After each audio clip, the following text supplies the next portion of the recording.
ఆరాధన నిమిత్తం ఫిలిప్పీలకు రాసిన పత్రిక 2వ అధ్యాయం 5వ వచనం నుంచి 11వ వచనం వరకు మార్చి చదువుకుందాం. ఫిలిప్పీలకు రాసిన పత్రిక 2వ అధ్యాయం 5వ వచనం నుంచి 11వ వచనం వరకు అర్థాన్ని భావాన్ని గ్రహిస్తూ ప్రార్థనాపూర్వకంగా ఉత్తర ప్రత్యుత్తర రీతిగా చదువుకుందాం. క్రీస్తు యేసునకు కలిగిన ఈ మనస్సు మీరును కలిగియుండుడి.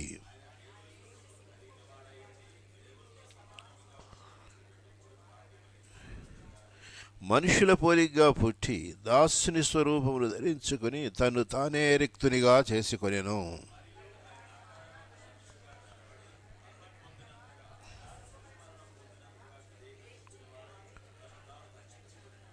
అందుచేతను పరలోకముందున్న వారిలో గాని, భూమి మీద ఉన్నవారిలో గాని, భూమి క్రింద ఉన్నవారిలో గాని ప్రతివాని మోకాలును యేసు నామమున వంగునట్లును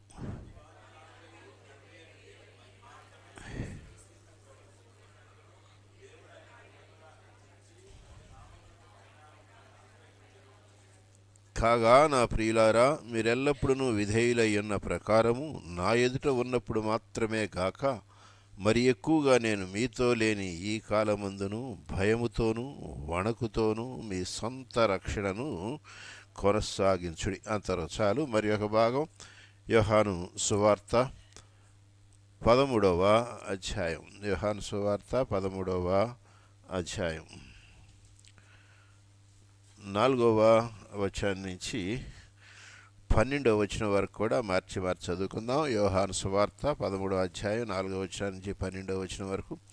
భోజన పంక్తిలో నుండి లేచి తన పై వస్త్రము అవతల పెట్టి వేసి ఒక తువాలు తీసుకొని నడుమునకు కట్టుకొనెను.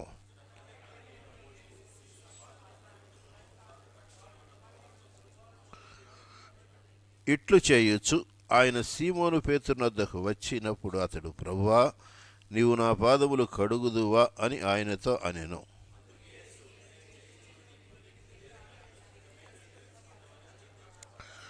పేతురు, నీవెన్నడూ నా పాదములు కడుగరాదని ఆయనతో అనెను. అందుకు యేసు, నేను నిన్ను కడుగుని ఎడల నాతో నీకు పాలు లేదనెను.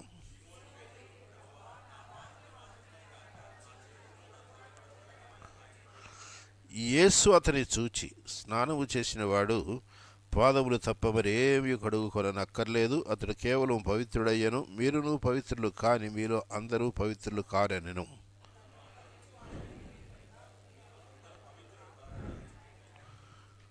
వారి పాదములు కడిగి తన పైవస్త్రము వేసుకొనిన తరువాత ఆయన మరలా కూర్చుండి, నేను మీకు చేసిన పని మీకు తెలిసినదా? అంతవరకు చాలండి. ప్రభు సహాయపడునుగాక. కనుక తన్ను తాను తగ్గించుకున్నవాడు హెచ్చింపబడును. ఇది దైవికమైన సూత్రం. ప్రభు యేసుక్రీస్తు వారే గొప్ప మాదిరి. ఫిలిప్పీలకు రాసిన పత్రిక 2వ అధ్యాయం 8వ వచనం చివరి భాగంలో శిలువ మరణం పొందినంతగా విధేయత చూపిన వాడై తన్ను తాను తగ్గించుకొనెను అని అక్కడ మనం చదువుకున్నాం. కనుక ఆ కారణాన మరి ఆయన 11వ వచనంలో చూస్తే దేవుడు ఆయనను అధికముగా హెచ్చించి ప్రతినామమునకు పైనామమును ఆయనకు. కనుక తనను తాను స్వచ్ఛందంగా ఇష్టపూర్వకంగా ఆయన తగ్గించుకున్నాడు. అయితే పరలోకపు తండ్రి ఆయనను అధికముగా హెచ్చించాడు. క్రీస్తు యేసు కలిగిన ఈ మనసును మీరును కలిగి ఉండుడి. ఆయన 7 మెట్లు దిగి వచ్చాడు పరలోకం నుంచి భూమి మీదకి. అంత మాత్రమే కాకుండా శిలువ మరణం పొందినంత వరకు ఆయన తగ్గించుకున్నాడు. కనుక ఆయన అధికముగా హెచ్చించబడ్డాడు. కనుక మన జీవితాల్లో కూడా మనం ప్రభుని అర్థవంతంగా ఆరాధించాలి, మహింపరచాలి అంటే మనల్ని మనం తగ్గించుకోవాలి. క్రీస్తు యేసు ప్రభువు వారికి కలిగిన ఈ మనస్సు మీరును కలిగి ఉండాలి. అప్పుడు మాత్రమే ఆయనను మనం గణపరచగలం, మహింపరచగలం. ఆయన్ను మనం ఆరాధించి ఆయన్ని మనం మరి హెచ్చించగలం. కనుక మన వైఖరి, ఆరాధన సమయంలో మన హృదయ వైఖరి ఏ విధంగా ఉన్నది అని దేవుడు చూస్తూ ఉన్నాడు. సర్వసాధారణంగా మానవులమైన మనం తగ్గించుకోవడానికి ఏమాత్రం ఇష్టపడం, ఒక్క అడుగు క్రిందికి దిగిరావటానికి కూడా ఇష్టపడం. అది మన మానవ స్వభావం. అయితే నీవు నేను రక్షించబడిన తర్వాత ఎంతవరకు దేవుని స్వభావంలో పాలిభాగస్థులు కాగలమో అయ్యుంటామో అంత మేరకు మన ఆరాధన ఆయనకు ప్రీతికరంగా ఉంటుంది. ఇప్పుడు మనం క్రీస్తునందున్నాం. మనం ఆయనలో నుంచి ఆ యొక్క జీవం మనలోకి ప్రవహిస్తూ ఉండగా మనం విధేయులమై భయంతో వణుకుతాం. వాటిని విడిచిపెట్టేసామేమో మనం. అందుకే మనం హెచ్చరించబడ్డాం. 12వ వచనం, ఫిలిప్పీలకు రాసిన పత్రిక 2వ అధ్యాయం 12వ వచనం చదవండి. కాగా నా ప్రియులారా, మీరు ఎల్లప్పుడూ విధేయులయ్యున్న ప్రకారము నా ఎదుట ఉన్నప్పుడు మాత్రమే గాక మరి ఎక్కువగా నేను మీతో లేని ఈ కాలమందును భయముతోనూ వణుకుతోనూ మీ సొంత రక్షణను కొనసాగించుకొనుడి. కనుక భయంతో వణుకుతో భక్తి విశ్వాసాలు మాత్రమే కాదు, దైవ భయాన్ని బట్టి ఏం కలగాలంట? భయాన్ని బట్టి ఏం కలుగుద్ది భయపడే వ్యక్తికి? నేను సరి చేసుకునే లోపే యజమానుడు వస్తే ఆయన నన్ను శిక్షిస్తాడు. కనుక ఆ భయాన్ని బట్టి ఏం కలుగుద్ది? వణుకు. భయాన్ని బట్టి వణుకు, భయంతోనూ వణుకుతోనూ మీ సొంత రక్షణను కొనసాగించుకోండి. తర్వాత విధేయత కొన్ని విషయాల్లో, కొన్ని సమయాల్లో, కొన్ని సందర్భాల్లో కాకుండా ఎప్పుడట విధేయత? ఎల్లప్పుడూ. కాగా నా ప్రియులారా, మీరు ఎల్లప్పుడూ ప్రభువైన యేసుక్రీస్తు వారు ఎల్లప్పుడూ విధేయుడే. ఆయన తను తాను ఎంతగానో తగ్గించుకున్నాడు. తండ్రిని అంతగా ఆయన హెచ్చించాడు. క్రీస్తు యేసు ప్రభువుల వారికి కలిగి ఉన్న ఈ మనస్సు మీరును కలిగి ఉండు. కనుక మనం రక్షించబడ్డాం. ఏమిటది? Saved once, saved for ever. కనుక రక్షించబడ్డాం, రక్షణ పోదు. కనుక రక్షణ విషయంలో ప్రభునామంలో పశ్చాత్తాపంతో ప్రార్థించి విశ్వాసంతో రక్షించబడ్డాం. బహుమానం ఉచితంగా దానంగా ఇవ్వబడింది. ఇక ఆ తర్వాత నా ఇష్టానుసారంగా నేను జీవిస్తాను అంటే తగ్గించుకోవడానికి, లోబట్టడానికి ఇష్టపడట్లేదు. దేవుని స్వభావంలో పాలిభాగస్థులం కాదాలము అంటే క్రీస్తు యేసు ప్రభువుల వారి ఆ దీన మనసు, ఆ తగ్గించుకునే మనసు, ఆ లోబడే మనసు మనలో లేదు. ఆ తర్వాత రెండోది భయము, వణుకు, అవి లేవు. అందువల్ల మన ఆరాధన ఏదో మన మట్టుకే కానీ అది ఆయనకి అంగీకారంగా ఉంటుందో ఉండదో. సరే, ఇక్కడ మన బాగా పరిచయమైన భాగమే. ఆయన 7 మెట్లు దిగి వచ్చాడు. మొదటిగా ఆయన దేవుని స్వరూపము కలిగిన వాడయ్యుండి, రెండవదిగా దేవునితో సమానుడు, మూడవదిగా ఆయన మనుషుల పోలికగా పుట్టాడు, నాలుగవదిగా మనుషుల్లో కూడా ఏదో రాజో చక్రవర్తి గృహంలోనే కాకుండా దాసుని స్వరూపము, ఐదవదిగా ఆ దాసుడు, ఆ బానిస ఎటువంటి బానిస అంటే రిక్తుడు, ఆయన జేబులో ఏమీ ఉండవు, రిక్తుడుగా. ఇక ఆ తర్వాత ఆయన రక్తమాంసాల్లో మనుషుడుగా పాలిభాగస్థుడయ్యాడు. ఇక 7వ మెట్టు క్రూరమైన ఘోరమైన శిలువ మరణానికి స్వచ్ఛందంగా ఇష్టపూర్వకంగా తను తాను అప్పగించుకున్నాడు. గనుకనే ఈ దినాన ఈ లోకంలో కోట్లాది మంది రక్షించబడి వారు దేవుణ్ణి స్తుతిస్తూ ఉన్నారు. కనుక ఆయన ఎంతగానో తగ్గించుకున్నాడు. మొదటి మాట దేవుని స్వరూపి. దేవుని స్వరూపి. భక్త పౌలు ప్రభువైన యేసుక్రీస్తు వారిని మిక్కుటంగా ప్రేమించాడు గనుక ఆయన గురించి గొప్పగా వ్రాసాడా, అతిశయోక్తులు రాశాడా, లేక వాస్తవికంగా ఆయన దేవుని స్వరూపం కలిగిన వాడేనా అంటే ఆయన దేవుని స్వరూపం కలిగిన వాడే. ఆయన ఏమై ఉన్నాడో ఎవరై ఉన్నాడో మరి అపోస్తలుడైన పౌలు ఎరిగి ఉన్నాడు గనక మరి ఆత్మ ప్రేరేపణతో ఈ మాటలు వ్రాశాడు. సార్వత్రిక సంఘంలో ప్రతి రక్షించబడిన విశ్వాసి కూడా ఆత్మీయంగా మరి మేలు పొందాలి, ఉజ్జీవింపబడాలని. దేవుని స్వరూపము మొదటి మాట చూడండి, యోహాను సువార్త 14వ అధ్యాయం 9వ వచనం చదవండి. యేసు ఫిలిప్పు, నేను ఇంతకాలము మీ యొద్ద ఉండినను నీవు నన్ను ఎరుగవా? నన్ను చూచినవాడు తండ్రిని చూచి ఉన్నాడు గనక తండ్రిని మాకు కనపరచమని ఎలా చెబుతుంది. కనుక తండ్రి స్వరూపం ఏమిటి? తండ్రి యొక్క పరిశుద్ధతని, తండ్రి యొక్క ప్రేమను పరిపూర్ణంగా మానవులకు కనపరిచినవాడు, వెల్లడి చేసినవాడు ప్రభువైన యేసుక్రీస్తు వారు. కనుక నన్ను చూసినవాడు నా తండ్రిని చూసినట్లే. తండ్రి పరిశుద్ధత, తండ్రి ప్రేమ మీరు నాలో చూడలేదా? చూచి ఉన్నాం ప్రభువా. ఈ విధంగా ఆత్మస్వరూపి అయిన శారీరక నేత్రాలకు కనబడిని సత్యయేక దేవుని యొక్క దివ్యగుణ లక్షణాలు, పరిశుద్ధత, ప్రేమ ఆయన యూదులకు యూదేతరులకు తేటగా కనపరిచాడు. ఆయన మానవుడిగా వచ్చినప్పటికీ కూడా దేవుని స్వరూపము, దేవుని యొక్క దివ్యగుణ లక్షణాలు ఆయనలో మరి తేటగా కనపడుతూ ఉన్నాయి.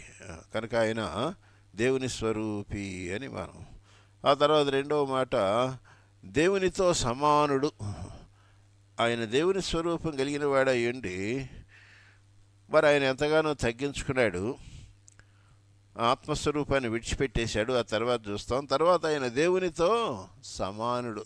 యేసుప్రభుల వారు దేవునితో సమానుడు. అందుకే మనం మరి తండ్రి అయిన దేవుడు, కుమారుడైన దేవుడు, పరిశుద్ధాత్ముడైన దేవుడు, దేవునితో సమానుడు.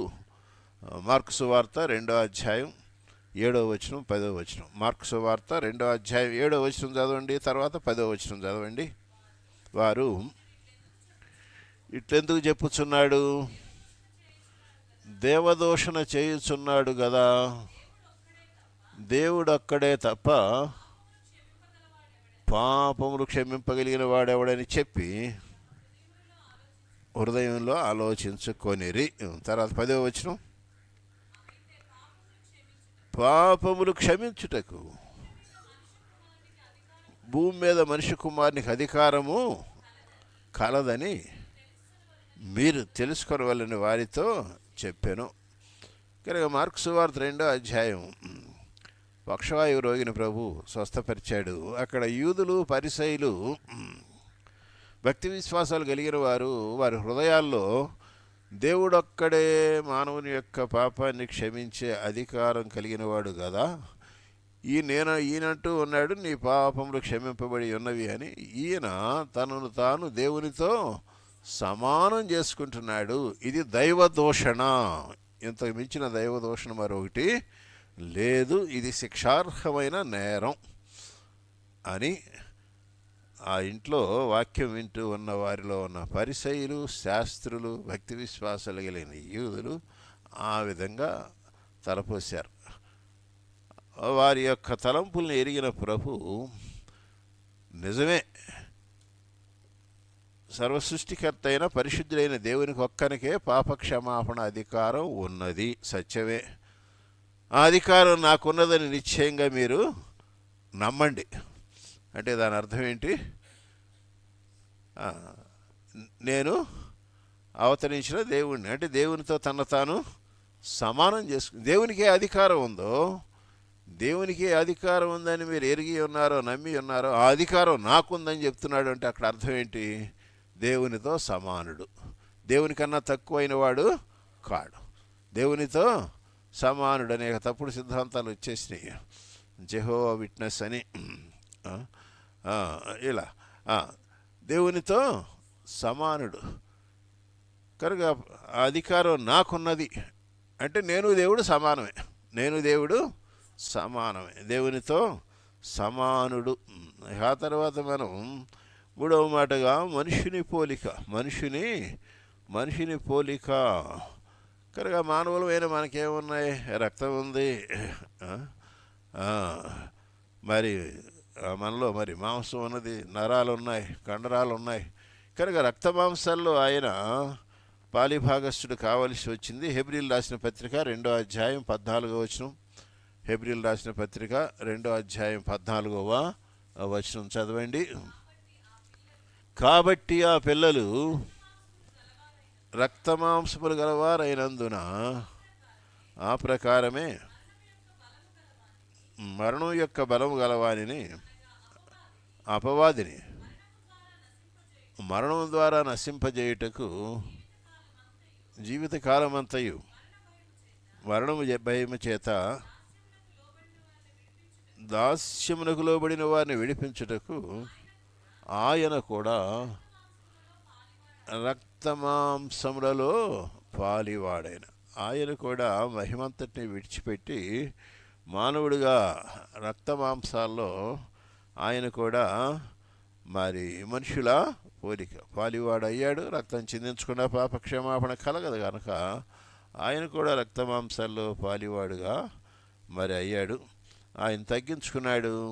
మరి ఆ తర్వాత కనుక చూస్తే 4వ మాట దాసుని స్వరూపము. దాసుడు, యజమానుడల్లా ఇప్పుడు దాసుడు అయిపోయాడు. దాసుని స్వరూపము. ఆయన సర్వాధికారి, సర్వశక్తిమంతుడు, సర్వోన్నతుడు, యజమానుడు, దాసుడుగా మారాడు. కనుకనే మత్తయి సువార్త 20వ అధ్యాయం 28వ వచనంలో ఆయన మరి తను దాసుడుగా ఎటువంటి పరిచారం చేయడానికి వచ్చాడో అక్కడ తేటగా తెలియపరిచాడు. మత్తయి సువార్త 20వ అధ్యాయం 28వ వచనం చదవండి. అలాగే మనుష్య కుమారుడు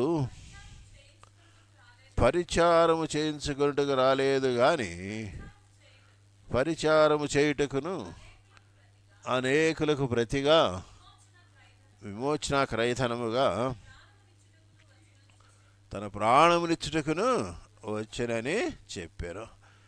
కనుక నేను సేవలు చేయించుకోవడానికి రాలేదు, సేవ చేయడానికి వచ్చాను. ఆ సేవ కూడా నా ప్రాణాన్ని ఇచ్చి, పాపులైన మానవులకు నా ప్రాణాన్ని ఇచ్చి సేవ చేయడానికి నేను వచ్చాను. కనుక సేవ చేయడానికి వచ్చిన వాడిని మనం ఏమని పిలవాలి? దాసుని స్వరూపం. దాసుడుగా ఆయన మరి సేవకుడుగా ఈ లోకానికి రావటం జరిగింది. ఆయన ఎంతగానో తగ్గించుకున్నాడు. ఈ 5వ మాట రిక్తుడు.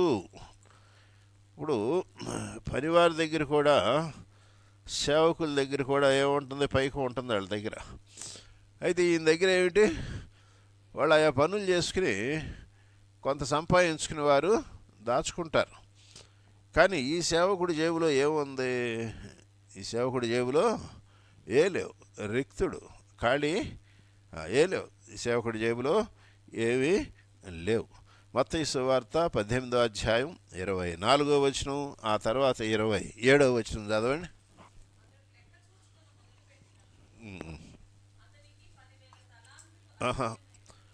మత్తయి సువార్త 18వ అధ్యాయమేనా?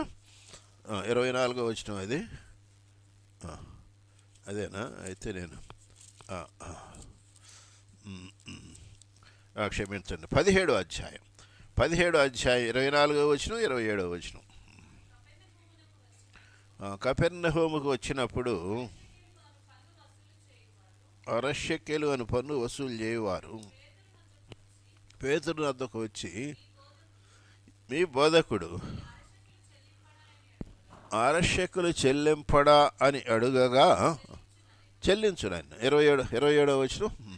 ఆయనను వారికి అభ్యంతరము కలుగ చేయకుండానట్లు సముద్రమునకు పోయి గాలం వేసి మొదట పైకి వచ్చు చేపను పట్టుకొని దాని నోరు తెరచిన ఎడల 1 షెకెలు దొరుకును. దాన్ని తీసుకుని నా కొరకును నీ కొరకును వారికి ఇమ్మని అతనితో చెప్పాను. రిక్తుడు. ఇప్పుడు పన్ను ఎంత చెల్లించాలంట యేసుప్రభుల వారు? 6 షేకులు. ఉన్నాయి ఆయన దగ్గర 6 షేకులు లేవు. ఖాళీ 6 షేకులు లేదు. ఇప్పుడు ఆయన శిష్యుణ్ణి అడిగారు, మరి పన్ను కట్టవలసిన సమయం కూడా ముగుస్తూ ఉంది, మరి మీ బోధకుడు పన్ను చెల్లించడా అని అడిగారు. అడిగితే ఆయన ఏమన్నాడు? మా బోధకుడు పన్ను చెల్లిస్తాడండి అని. మరి చెల్లించండి అంటే ఇప్పుడు లోపలికి వచ్చి అడిగితే గురువుగారి జేబుల్లో ఖాళీ, శిష్యుడి జేబులో ఖాళీ. ఇప్పుడు రిక్తుడు, లేవు.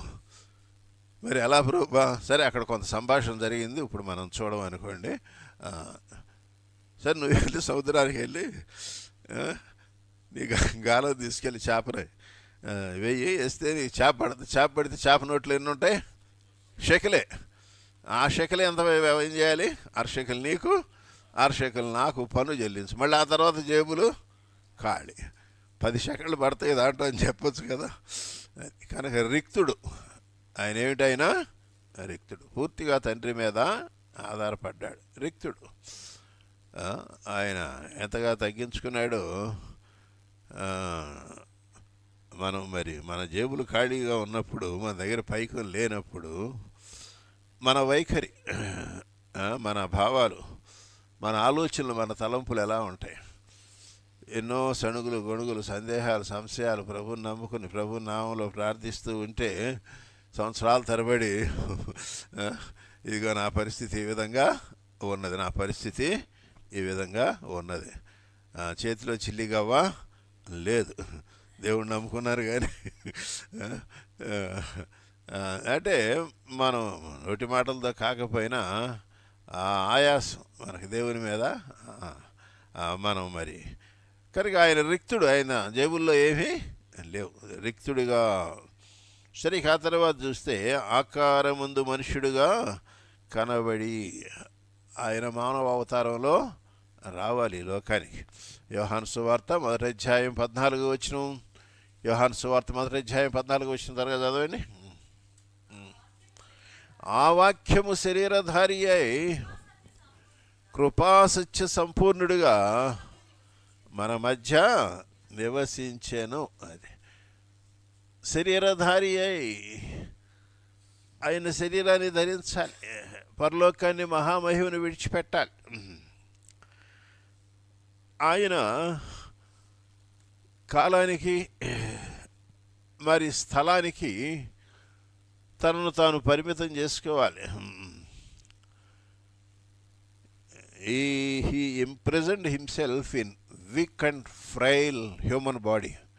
కనుక బలహీనమైన ఈ మానవ శరీరంలో తనను తాను ఇముడ్చుకోవాల్సిన సమయం వచ్చింది, తగ్గించుకున్నాడు.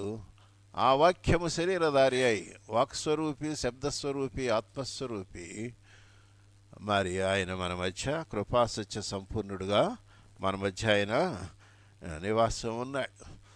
కనుక ఆయన ఆకారమందు మనుషుడుగా కనబడ్డాడు కానీ ఆయన మానవుడిగా లోకానికి వచ్చిన దేవుడు అయ్యింటూ ఉన్నాడు. మహిమంతటిని విడిచిపెట్టేశాడు పరలోకంలో. ఆ విధంగా మానవుల రక్షణార్థం ఆయన రావాల్సి వచ్చింది. దయచేసి బాల్కనీలో కూర్చున్న వారికి నా మాటలు వినపడుతున్నాయా? వినపడితే చేతి చూపించండి. Okay, thank you. అలాగే గ్రౌండ్ ఫ్లోర్లో టీవీకి ఎదురుగా కూర్చున్న వారికి నా మాటలు వినపడుతూ ఉన్నాయా? వినపడుతూ ఉంటే చేయొచ్చు చూపించండి. చైర్స్లో కూర్చున్న వారు కూడా మీకు వినపడుతూ ఉంటే దయచేసి చేయొచ్చు చూపించండి. అందరూ చేయొచ్చు చూపిస్తే నాకు తేటగా కనపడద్ది. Right, thank you. వినపడుతున్నాయి. ఈ విధంగా ఆయన మరి మనుషుడుగా కనపడ్డాడు. మానవ చరిత్రలో 33.5 సంవత్సరాలు దేవుడు మానవుడిగా మానవుల మధ్య, పాపుల మధ్య ఆయన నివాసం ఉన్నాడు. అదే గొప్ప ఆశ్చర్యకరమైన సంఘటన. అందుకే మనం చదువుకుంటాం, ఆయన లోకంలో ఉండెను, యోహాను సువార్త, కానీ లోకం ఆయన మూలంగా కలిగెను, కానీ ఆయన లోకం ఆయన్ను తెలుసుకొనలేదు, లోకం ఆయన్ను తెలుసుకొనలేదు. యోహాను సువార్త 1వ అధ్యాయం ఆ, 10వ వచనం చదవండి. ఆయన లోకములో ఉండెను, లోకం ఆయన మూలముగా కలిగాను. లోకం ఆయనను తెలుసుకోలేదు.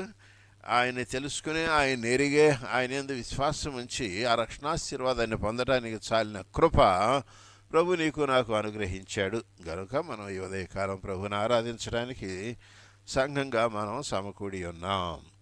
ఈ విధంగా ఆయన మరి మనుషుడుగా కనబడ్డాడు. ఆకారం. ఇక చివరి మెట్టు శిలువ మరణం. చివరి మెట్టు శిలువ మరణం.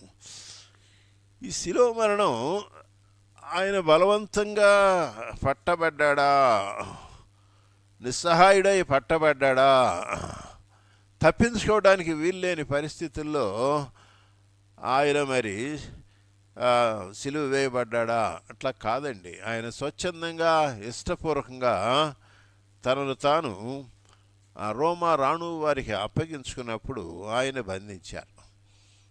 మరి ఆ మాటలు కూడా మనం చదువుకుందాం. యోహాను సువార్త 10వ అధ్యాయం 18వ వచనం. యోహాను సువార్త 10వ అధ్యాయం 18వ వచనం చదవండి. ఎవడును నా ప్రాణమును తీసుకొనడు, నా అంతట నేనే దాన్ని పెట్టుచున్నాను, దాని పెట్టుటకు నాకు అధికారము కలదు,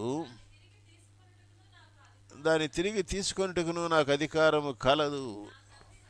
ఆ తండ్రి వలన ఈ ఆజ్ఞ పొందితిని. కనుక ఆయన నిస్సహాయుడుగా తప్పించుకోవడానికి వీలు పడక ఆయన శిలువకు అప్పగింపబడినవాడుగా లేడు. ఆయన స్వచ్ఛందంగా ఇష్టపూర్వకంగా ప్రభు శిలువ మరణానికి నీ యొక్క నా యొక్క పాపానికి ప్రాయశ్చిత్తం చేయుటకు గాను ఆయన అప్పగించుకున్నాడు. కనుక అంటే ఆయన విధేయత, శిలువ మరణం పొందినంత వరకు ఆయన విధేయుడయ్యాడు. ఆ శిలువ మరణం, ఆయన శిలువలో తన పరిశుద్ధ నిర్దోష రక్తాన్ని చిందించి ఉండకపోతే ఆదాము సంతానంలో ఎవరికి రక్షణ లేదు. ఎవరికి కూడా పరలోకంలో స్వాస్థ్యంగా పరలోక ప్రవేశం అనేది ఎవరికి ఉండదు. కనుక ఆయన స్వచ్ఛందంగా ఇష్టపూర్వకంగా శిలువ మరణానికి అప్పగించుకున్నాడు. ఆయన విధేయుడు, ఆయన ఎంతగానో తగ్గించుకున్నాడు. మరి దేవుడు ఆయన అధికంగా హెచ్చించాడు. మరి ఆయన నామములో ప్రతి మోకాలు కూడా వంగాలి, ఆయన్ని స్తుతించాలి, ఆయన్ను హెచ్చించాలి. అందు నిమిత్తమే మనం వచ్చి ఉన్నాం. మరొక భాగం కూడా మనం చదువుకున్నాం. యోహాను సువార్త 13వ అధ్యాయం. యోహాను సువార్త 13వ అధ్యాయం 13వ అధ్యాయంలో 4వ వచనాన్ని చదవండి. 13వ అధ్యాయం 4వ వచనం. భోజన పంక్తిలో నుండి లేచి తన పై వస్త్రం అవతల పెట్టివేసి ఒక తువాలు తీసుకుని నడుమునకు కట్టుకొనెను. పరలోకపు సింహాసనం మీద నుంచి ఆయన లేచాడు. మహిమ వస్త్రాలను విడిచిపెట్టాడు. మరి ఇక మానవులకు సేవ చేయటానికి ఆయన సిద్ధపడినవాడుగా అది ఇక్కడ చూస్తూ ఉన్నాం. మొదటి మెట్టుగా ఆయన లేచాడు, పై వస్త్రాన్ని తీసివేశాడు, తువ్వాలు కట్టుకున్నాడంటే ఆయన దాసుడుగా సేవ చేయటానికి ఆయన ఇష్టపడిన వాడుగా ఆయన ఉంటూ ఉన్నాడు. మరి ఆ తర్వాత 5వ వచనం. అంతట పళ్ళెంలో నీళ్లు పోసి శిష్యుల పాదములు కడుగుటకును తాను కట్టుకుని ఉన్న తువ్వాలుతో తుడుచుటకును మొదలు పెట్టాను. ఇప్పుడు ఆయన ఆ కాలంలో కేవలం బానిసలే పాదాలు గడిగేవారు. ఇక్కడ ప్రభువైన యేసుక్రీస్తు వారు శిష్యుల పాదాలు కడుగుతూ ఉన్నాడు. వారికి చాలా ఆశ్చర్యంగా ఉంది, భయంగా ఉంది. ఇదేంటి, ఆయన భోజన పంక్తిలో నుంచి లేచి మా పాదాలు గడుగుతూ ఉన్నాడు. అక్కడ బానిసలు ఎవరూ లేరు. పాదాలు గడగటానికి ప్రభు తన్ను తాను అంతగా తగ్గించుకున్నాడు. కనుక ఆయన దాసుని కనుక బానిస ఆ దినాల్లో ఇటువంటి పనులు కేవలం బానిసలు మాత్రమే చేసేవారు. ప్రభు మరి శిష్యుల పాదాలు ఆయన మరి కడిగాడు. ఆయన ప్రేమ ఎంత గొప్పదో మనం అర్థం చేసుకోవాలి. ఆ తర్వాత మరి అంటే ఆయన మానవులందరి పాపాన్ని కడగటానికి ఆయన కూడా మానవుడిగా వచ్చి తన పరిశుద్ధ నిర్దోష రక్తాన్ని సిలువలో చివరి బొట్టు వరకు చిందించి మరి ఆయన మన అందరి పాపానికి ప్రాయశ్చిత్తం చేసి వేశాడు. మరి ఆయన మన పాపాన్ని కడిగి వేశాడు. ఆ యొక్క కార్యాన్ని ఆయన సమాప్తం చేసి మరి ఆ తర్వాత ఏం చేశాడు? 12వ వచనం, యోహాను సువార్త 13వ అధ్యాయం 12వ వచనం చదవండి. వారి పాదములు కడిగి తన పై వస్త్రము వేసుకున్న తర్వాత ఆయన మరలా కూర్చుండి, నేను మీకు చేసిన పని మీకు తెలిసినదా? కనుక ఇప్పుడు ఆయన తను ఏం చేయటానికి లోకానికి వచ్చాడో ఆ యొక్క మానవుల యొక్క పాపానికి పరిహారం చేసి వేశాడు. ఆ తర్వాత మరలా మహిమా వస్త్రాలను ధరించాడు. ఆయన తండ్రి కుడి పార్శ్వమున ఆయన ఆసీనుడై ఉన్నాడు. ఈ విధంగా మరి హెబ్రీ పత్రిక 10వ అధ్యాయం 14వ వచనంలో చివరి భాగాన్ని నేను చదువుతాను, మీరు గమనించండి. హెబ్రీలు రాసిన పత్రిక 10వ అధ్యాయం 13, 14 వచనాలు కలిసి ఉన్నాయి. సరే, మొత్తం 12, 13 వచనాలు చదువుతున్నాను. ఈయనైతే పాపముల నిమిత్తమై సదాకాలము నిలిచి ఒక్క బలిని అర్పించి అప్పటి నుండి తన శత్రువులు తన పాదములకు పాదపీఠముగా చేయబడు వరకు కనిపెట్టుచు దేవుని కుడి పార్శ్వమున ఆసీనుడాయెను. కనుక యోహాను సువార్త 13వ అధ్యాయంలో మరలా కూర్చుండి లేచాడు. పరలోకపు సింహాసనం మీద నుంచి మహిమా వస్త్రాలను పక్కకు పెట్టేశాడు.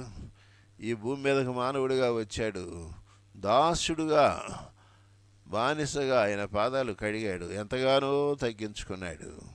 ఆ విధంగా మానవులందరి పాపానికి పరిహారం చేసి వేశాడు శిలువ బలియాగం ద్వారా. ఆ కార్యాన్ని సమాప్తం చేసి తిరిగి మరలా ఆయన పరలోకానికి ఎక్కి వెళ్ళాడు. మరలా ఆయన ఏం చేశాడు? ఆ మహిమా వస్త్రాలు ధరించి ఇప్పుడు మరలా ఏమిటి? తండ్రి కుడి పార్శ్వన సింహాసనం మీద మరలా ఆసీనుడై ఉన్నాడు. కనుకనే ఈ దినాన్ని నీవు నేను మరి ప్రభు మరి ముగించిన, సమాప్తం చేసిన శిలువ బలియాగం, శిలువ మరణ భూస్థాపన పునరుద్ధానాలు నా పాప పరిహారం కొరకేనన్న సత్యాన్ని నమ్మి పాప పశ్చాత్తాపంతో ప్రభునామలో ప్రార్థించి ప్రభు సిద్ధపరిచిన గొప్ప రక్షణాశీర్వాదం పొంది ఆయన బలమైన హస్తం చే లోకంలో నుంచి మనం వేరు చేయబడి ఆయన సంఘంలోకి మనం చేర్చబడ్డాం. సరే, యేసుప్రభుల వారి 33.5 సంవత్సరాల జీవితకాలం అంతా శ్రమల జీవితమే. ఇక సిలువలో 6 గంటలు శ్రమలకు పరాకాష్ట. కనుక దేవుడయ్యుండి మానవుడిగా వచ్చి ఆయన అనేక శ్రమలు, బాధలు మరి ఈ లోకంలో పొంది ఉంటూ ఉండగా మన జీవితాల్లో మనకు ఎదురయ్యే శ్రమలు, కష్టాలు, బాధలు, వ్యాధులు ఆయన శిలువ శ్రమలతో ఇవి ఎంచదగినవి కావు, పోల్చదగినవి కావు. కనుక మరి మనం ప్రభుని మరి స్తుతి ఆరాధనతో మనం మహింపరచవలసిన వారంగా ఉంటూ ఉన్నాం. దేవుడు ఆ విధంగా నియమించాడని మనం మరి ఫిలిప్పీ పత్రికలో మనం చదువుకున్నాం. ఆ వచనాన్ని చదువుకుని మనం ప్రభుని ఆరాధించుకుందాం. ఫిలిప్పీలకు రాసిన పత్రిక 2వ అధ్యాయం 9, 10 వచనాలు, 9, 10, 11 వచనాలు మరి అందరం కలిసి అర్థాన్ని, భావాన్ని గ్రహిస్తూ చదువుకుందాం. అందుచేతను పరలోకముందున్న వారిలో కానీ, భూమి మీద ఉన్న వారిలో కానీ, భూమి క్రింద ఉన్న వారిలో కానీ ప్రతి వాని మోకాలును యేసునామమున వంగునట్లును, ప్రతి వాని నాలుకయు తండ్రి అయిన దేవుని మహిమార్థమై యేసుక్రీస్తు ప్రభువని ఒప్పుకొనున్నట్లు దేవుడు ఆయన అధికంగా హెచ్చించి ప్రతి నామమునకు పైనామమును ఆయన్ను అనుగ్రహించెను.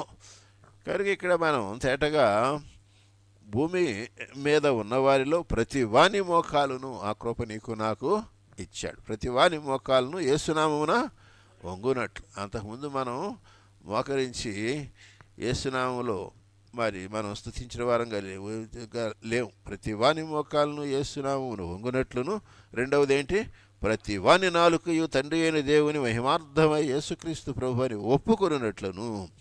కనుక ప్రతివాని నాలుక, కనుక నీ మోకాళ్ళు, నీ యొక్క నాలుక, నా నాలుక, నా మోకాళ్ళను ప్రభు ఏం చేశాడు, ఈ విధంగా మరి యేసుక్రీస్తు ప్రభుని ఒప్పుకొనున్నట్లును దేవుడు ఆయన అధికంగా హెచ్చించి ప్రతి నామమునకు పైనామమును ఆయనకు అనుగ్రహించాడు. కనుక హెచ్చించబడిన ప్రభు అయిన యేసుక్రీస్తు వారిని మనం మరి స్తుతించడానికి, ఆరాధించడానికి ప్రభు మనకు కూడా కృపనిచ్చాడు. కనుక ప్రభుని మనం ఆరాధించుకుందాం.